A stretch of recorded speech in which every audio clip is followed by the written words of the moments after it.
अपनी पूरी मोमिन जमात को लेकर, मोमिन कौम को लेकर दरिया की तरफ जा रहे थे। पीछे फिरौन का लश्कर उनका मुकाबला करने आ रहा था। सामने समंदर है, एक तरफ समंदर, एक तरफ दुश्मन का लश्कर। कौन हिफाजत करेगा? ऐसे हालात आ जाएं तो याद रखना, बेबस और लाचार मत समझना। एक तरफ समंदर है और एक तरफ फिरौन का लश्कर है, जाए तो कहां है? अल्लाह ने हुक्म फरमाया, मूसा अपना असा समंदर पे मारो। 12 रास्ते निकल गए और उनकी कौम उसमें ऐसे चलने लगी जैसे सूखे पर चलती है। जब वो निकल गए तो फिरौन ने ये देखा कि इनको तो रास्ता मिला हुआ है, हम भी इसी में चलते हैं। और जो ये सोचता है कि मोमिनों को जो मदद मिली है वो हमको भी मिलेगी, ये उसकी खाम ख्याली है। और जैसे ही वो समंदर में आया, अल्लाह फरमाता है फगशियहुम मिनल यम्मि मा गशियहुम, हमने समंदर को ऐसा मिलाया कि पानी पानी हो गया और फिरौन की सारी ताकत चकनाचूर होकर रह गई। पूरी फौज भी हिलाक और फिरौन का गुरूर भी हिलाक। खत्म हुआ। किसने हिलाक किया? पानी ने हिलाक किया। पानी को कौन ताकतवर समझता है, लेकिन फिरौन की बादशाहत को खत्म कर दिया। नमरूद भी ऐसे उठा था, एक मच्छर ने उसे हिलाक कर दिया। ऐसे कई बड़े बड़े आए। अबरहा बादशाह आया था काबा ढाने के लिए, काबा ढाने के लिए हाथियों की फौज लेकर के आया था। ये यहाँ एक जो चुड्डा बैठ करके भौंकता है कुत्ता, कि मक्केश्वर को भी फतह करना है। मक्केश्वर ख्वाब में भी देखा है कभी? मक्का ख्वाब में भी देखा है? मक्केश्वर को भी फतह करना है, उसको भी हासिल करना है। पता नहीं कौन कौन से बड़बांग बोली, बड़ी बड़ी बातें। इनको तारीख पढ़ाओ अबराहा की, फतह करना है, जाओ हाथी घोड़े लेकर के जाओ। और देखो कुरान में आज भी आयतें पुकार कर कह रही हैं, अलम तरा कैफ फअल रब्बुक बि अस्हाबिल फील अलम यजअल कैदहुम फी तज़लील व अरसल अलैहिम तयरन अबाबील तरमीहिम बिहिजारतिन मिन सिज्जील फजअलहुम कअस्फिन मअकूल। ये पूरा वाक़या अल्लाह ने इसमें बयान फरमाया। ऐ रसूल, क्या आपने हाथी वालों को नहीं देखा? जो अबरहा बादशाह हाथियों की फौज लेकर आया था काबा ढाने के लिए। अल्लाह फरमा रहा है क्या हुआ उनके साथ? हाथियों को लेकर के आया था काबे को खत्म करने के लिए। अल्लाह ने अबाबील चिड़ियों की फौज भेजी थी। वो चिड़िया इतनी छोटी है, आज भी देखो मक्का में घूमती रहती, इतनी छोटी है। अबाबील चिड़ियों की फौज को भेजा। उन्होंने क्या किया? अरसल अलैहिम तयरन अबाबील तरमीहिम बिहिजारतिन मिन सिज्जील। नोकेले 3-3 पत्थर हर चिड़िया के पास, एक मुंह में और 2 पांव में। वो चिड़िया ऊपर से सिर्फ कंकरियां गिराती थी। जिस हाथी के पेट पर वो कंकरी लगती, आग लग जाती थी, आग लग जाती थी। और जिस फौजी के सर पर वो कंकरी पड़ती, उसका भेजा निकल आता था। छोटी सी कंकरी, छोटी सी चिड़िया, लेकिन मार जब रब्बुल आलमीन की हो तो उसको सहन कोई नहीं कर सकता। उसके बर्दाश्त की ताकत किसी के अंदर नहीं है। आओ मक्केश्वर फतह करने वालों, अबरहा की तारीख नहीं पढ़ा? जैसे बड़े बड़े ताकतवर ईमान के खिलाफ खड़े हुए, अल्लाह तबारक व तआला ने मदद फरमाई कि नहीं फरमाई? जंगे बद्र में 5000 फरिश्तों को अल्लाह ने उतारा। और नबी करीम सल्लल्लाहु अलैहि वसल्लम की इस उम्मत को क़यामत तक मौला हिफाजत फरमाएगा। तुम्हें और हमें ईमान इस्लाम के टेंशन की जरूरत नहीं है। इस्लाम अल्लाह का दीन है, वो चलाएगा, सुबह क़यामत तक चलाएगा। कुरान का कोई एक हर्फ का भी बाल बेका नहीं कर सकता। फिक्र करो तो हमारे और आपके ईमान की करो। इस्लाम का कुछ नहीं होना है। कीड़ों के बैठ करके फैसला करने से बारिश थोड़ी ना आती है। कहीं बैठ करके कोई मीटिंग कर ले तो हो जाएगा। और ऐसे तो सुना है कि रोज बंदर दरख्त पे बैठ करके फैसला करते हैं, रात भर मीटिंग करते हैं कि कल पूरा हिंदुस्तान पता करना है। और सुबह होने के बाद पेट में इतनी भूख लगी रहती है, दन दन नाचते हुए चले जाते हैं। उन बंदरों की मीटिंग से कोई मुल्क फतह नहीं होता। हम भी यही कहेंगे, तुम्हारी हैसियत इसी तरह की होगी जो दूसरे इस तरह की बातें करते हैं। दीन इस्लाम अल्लाह का दीन है, इसकी हिफाजत सुबह क़यामत तक मौला फरमाएगा।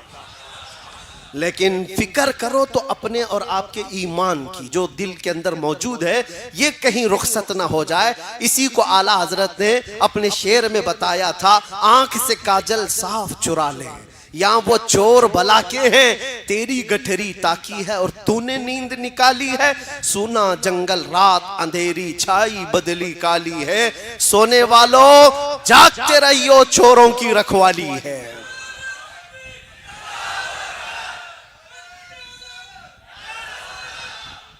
आप इस बात को याद रखो, चोरों की रखवाली है।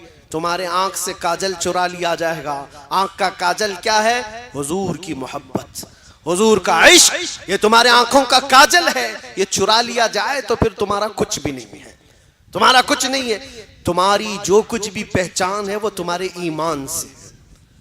दुनिया तुम्हारे गाड़ी बंगले लत्ते इस चीज की दुश्मन नहीं है, किसी चीज की दुश्मन नहीं है।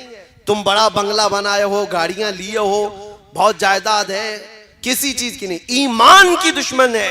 कुरान में भी अल्लाह ने फरमाया इन्ना शैतान लिल इंसानी अदुव्वुम मुबीन, शैतान इंसान का किस लिए दुश्मन है? उसके ईमान का।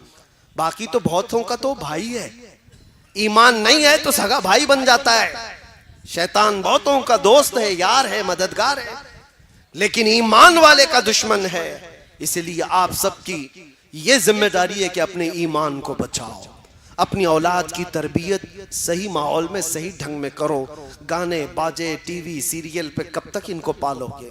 टिकटॉक पर मुजरे करने वाले वो लड़कों को मैं कहता हूँ, पूरी दुनिया ये नहीं है मेरे अजीजों, निकलो इस दुनिया से। तुम इसके लिए नहीं आए हो। कुरान में अल्लाह ने तुम्हें खैर उम्मत फरमाया है, तुम सबसे बेहतरीन उम्मत हो। तुम्हें अल्लाह ताला ने इतना बड़ा लक़ब दिया है और तुम कहां कौन सी जिंदगी में बसे हुए हो? निकलो। अल्लाह तबारक व तआला तुम्हारे सर को इतना महफूज रखा कि रिज्क के सामने भी झुकने नहीं दिया, किसी के सामने झुकने नहीं दिया। तुम्हारी पेशानियों को अल्लाह ने महफूज रखा, सिर्फ रब्बुल आलमीन की बारगाह में झुकती है, उसको देखा नहीं फिर भी झुकती है। इसलिए इस ईमान की हिफाजत करो, इस ईमान की हिफाजत। और ईमान दो चीजें, खत्म कर रहा हूं गुफ्तगू को, आखिरी मैं अपनी बातों में आ रहा हूं। एक बात तो यह है, जिसने ये कहा हमारा रब इस पर जम गया, एक ईमान का हिस्सा है। और दूसरे ईमान की जान है मुहम्मदुर रसूलुल्लाह की जात। वो जो न थे तो, वो जो न हो तो, वो जो न थे तो, और वो जो ना हो तो। ये एक बात याद रखो, हुजूर ना हो तो ना हमारी अजानें हैं, ना हमारी नमाजें हैं, ना हमारा वकार है, कुछ नहीं है। हुजूर का नाम अगर जिंदगी से निकल गया तो हम कुछ भी, हमारी इज्जत, हमारी जिंदगी, जो कुछ भी है वो हुजूर के नाम से वाबस्ता है। इसीलिए कुछ दूसरी कौमों ने हमारा नाम तो मोहम्मदन रख दिया है, हमारा नाम मोहम्मदन है। कुरान में तो अल्लाह ने मुस्लिमीन कहा हमें, लेकिन लोगों ने मोहम्मदन बता दिया, वो जुबान में इस्तेमाल करते हुए। मतलब ये है कि वो जाने अनजाने में किसी तरह तो हर मुसलमान को मोहम्मदी कहते हैं। इसको अंग्रेजों ने 100 साल पहले कहा था। इकबाल शेर में कहता है, अंग्रेजों की जुबान, अंग्रेज देखकर घबराते थे और कहते थे ये फाका कश मौत से डरता नहीं जरा, फाका फाके पे फाका करता है लेकिन मौत से डरता नहीं। ये फाका कश मौत से डरता नहीं जरा, रूहे मोहम्मदी इसके बदन से निकाल दो। ये अंग्रेज कहते थे रूहे मोहम्मदी इसके बदन से निकाल दो, इसलिए कि सारी दुनिया जानती है रूहे मोहम्मदी जब तक इनके साथ है ये पावरफुल है, ताकतवर है। ये बिखरे हुए टूटे हुए हमारा एक नेता भी ढंग का नहीं है, फिर भी दुनिया 24 घंटे हम पे चर्चा क्यों करती है? समझ से बाहर बात नहीं है। बैकवर्ड है, बिछड़ी हुई कौम है, एजुकेशन में नहीं है, सियासत में नहीं है, ढंग की क़यादत नहीं है, सियासत नहीं है, सब तो तुम ही रिपोर्ट देते हो। इस तकरीर पे भी मेरा एक केस हुआ है, इस तकरीर पे भी गुजरात वाले बहुत मेहरबान हैं, उन्होंने इस पर भी, मैं तो मुसलमानों को डांट रहा था कि तुम तो सचर कमेटी की रिपोर्ट के एतबार से बैकवर्ड कौम में शुमार किए जा रहे हो, सबसे निचले हिस्से में तुम्हारा नाम आ रहा है, हर चीज में तुम पीछे हो। ये भी सहन नहीं कर पाए, केस कर दिया। खैर ठीक है, कोई बात नहीं, लेकिन एक बात याद रखो कि अगर 24 घंटे दूसरों के चर्चे में हो तो इसका मतलब है कि ईमान की शमा अभी तुम्हारे सीने में जल रही है, और उसको गुल होने न देना। जो चीज आज तुम्हारी बाकी है वो हुजूर की मोहब्बत बाकी है। गुनहगार हो गया है बंदा, गद्दार नहीं हुआ है, और जब तक गद्दार नहीं होगा उसकी ईमानी ताकत हमेशा पावरफुल ही होती है, पावरफुल ही होती है। गरीब ही सही, लंगड़ा ही सही, लेकिन लब्बैक कहेगा तो धरती को हिलते हुए भी हमने देखा है। इसीलिए याद रखो, आखिरी बात, हुजूर पाक सल्लल्लाहु ताला अलैहि वसल्लम की मोहब्बत के साथ जीना है, और इस मोहब्बत में कोई कंप्रोमाइज, जो जान मांगो तो जान दे दे, जो माल मांगो तो माल दे दे, मगर ये हमसे कभी ना होगा, नबी का जाहो जलाल दे दे। ये कंप्रोमाइज सहाबा का मसलक भी नहीं था, मजहब भी नहीं था, हमारे बुजुर्गों का शीवा भी नहीं था, तरीका भी नहीं था। हमारा भी वही मसलक, वही मजहब, वही शीवा, वही तरीका है जो बुजुर्गों का रहा है। इतना ही कहते हुए हम दुनिया से जाएंगे। हर मुसीबत, हर सितम गवारा है, हर मुसीबत, हर सितम गवारा है। या रसूल अल्लाह, एक बार तुम कह दो कि तू हमारा है। लब्बैक या रसूल अल्लाह।